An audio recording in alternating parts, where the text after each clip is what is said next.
Hello, welcome back to another news video for Final Fantasy XIV, continuing our look at some of the interviews that I've missed with Naoki Yoshida, the producer and director of Final Fantasy XIV, with various media publications, which of course you will always find at the top of the description of the video. Please go and give those some love, because obviously they're doing all of the hard work. This one today is on Screenrant, a link in the description, as I said.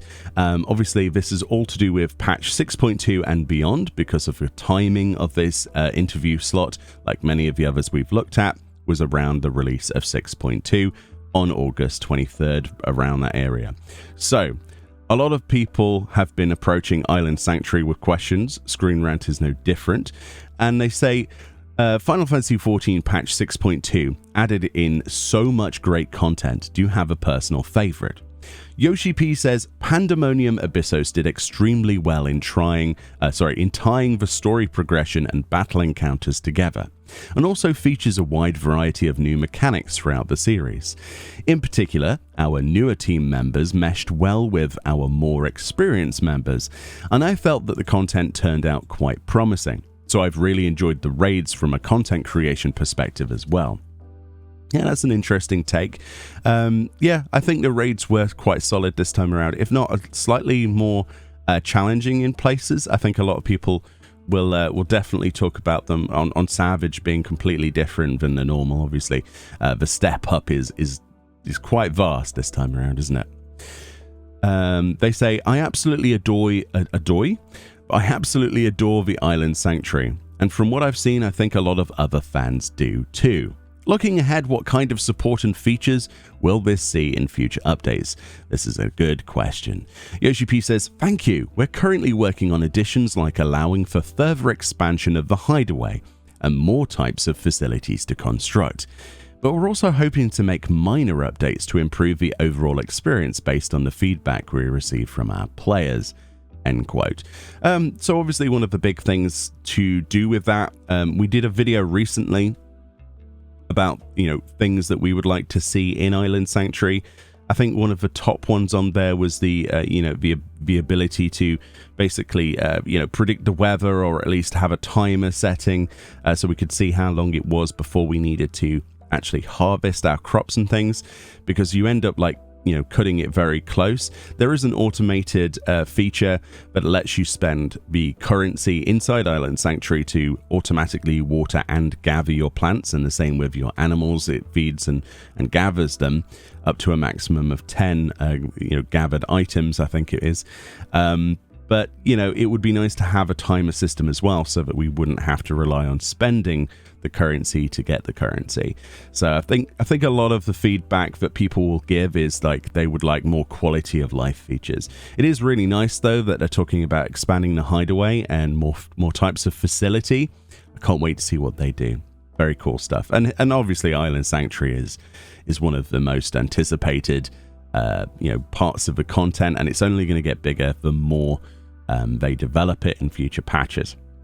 Next up, Screenrant say, we also have more Hildibrand side quests. Is coming up with humorous Hildibrand content as fun as the dev team, for the dev team as it seems?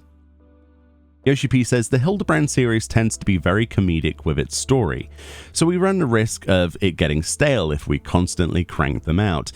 But because we were able to take a bit of a break during Shadowbringers, everyone, our staff included, was able to refresh and tackle it again with renewed strength. So I believe we can continue to deliver a slapstick story, he laughs. Yeah, I mean, they've done a really good job so far, so let's see, what they end up with by the time we get the relics as well.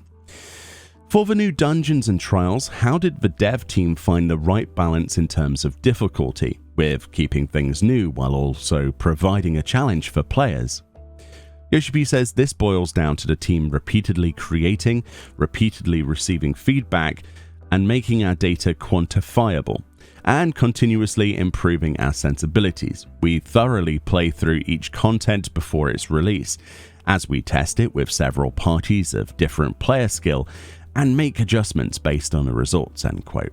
So yeah, they do have an internal testing team that looks on even the most difficult of content, like we're talking ultimates, we're talking Savage content, and then we also have people testing Island Sanctuary. It's all being tested internally, so it's not like they don't have a test period. It just wouldn't work if they didn't have that. So, you know, that's why things come out usually as polished as they do. Sometimes there are tweaks to be made and obviously, you know, adjustments to be made and unforeseen errors, but that happens with any game. But it's nice to know that they're working diligently to make sure that content A can be cleared, B actually has like you know, of all different skill levels, can understand various things, especially when it comes to the Savage rating. Recently we had the Abyssos, the final fight, right? Abyssos 8, you know, Pandemonium 8, P8S. It basically, they just went around and said, yeah, this is totally doable, the DPS check. We've done this internally. And then they ended up nerfing it by 1%. I mean, maybe they're just getting better at it internally. Maybe they're just getting really good. That could be a possibility. I don't know. I'd love to ask Yoshi P about that situation and what he thinks happened there. But there we go. And the final question is, the story in 6.2 has really moved into some interesting places since Endwalker's credits. Can you share anything about what fans can expect in future 6.x updates? Okay, so potential spoiler warning. Yoshi P says the Hydaelyn and Zodiac saga that's unfolded since the original Final Fantasy XIV has now come to an end with Endwalker. But our team constantly strove to deliver surprise and adventure to players. This remains unchanged and will remain unchanged moving forward. I'd be glad if everyone continued to look forward to a multitude of new gameplay experiences, surprises, thrills, as well as the best story and music. Sorry, I don't want to spoil the story, he laughs. End quote. That is totally fair. And, you know, I didn't expect Yoshi P to spill the beans on that.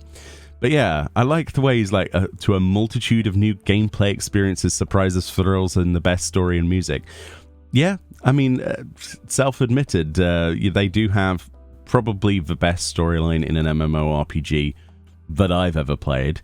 They have a literal god of music, Masayoshi Soken, and the rest of his team, and so many other artists that work on that in the music side that make it the best music I've heard in an MMORPG.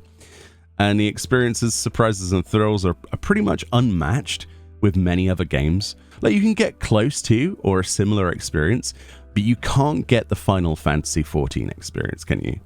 So yeah, nailed it within one sentence. But would we be surprised any other way?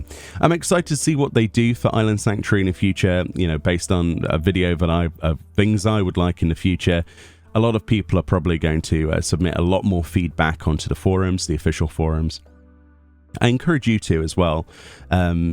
Just thinking, oh, well, someone else has already posted that doesn't necessarily mean they have. So definitely go along to the official forums, leave some feedback of what you would like to see in the future, as well as what, you know, doesn't work about the content and what you would do differently. Maybe you might be instrumental in changing it for the better. But yeah, very cool. I liked that. Thank you very much to Screenrant, obviously, and Austin King, the author of this particular interview. Link in the description, like I say. Full credit to them. They put all this lovely work together, and I'm just reading it out for people who necessarily can't at the moment that are on the move. But yes, thank you very much. And yeah, hopefully we get more interviews and news out soon, because I'm chomping at the bit, ready for more juicy information. But yeah, we probably won't get more of that until we see the live letter, which is very soon, by the way. I'm very excited for that. Much love. Enjoy the rest of your day. More videos on the way, and I'll see you all next time. Bye bye.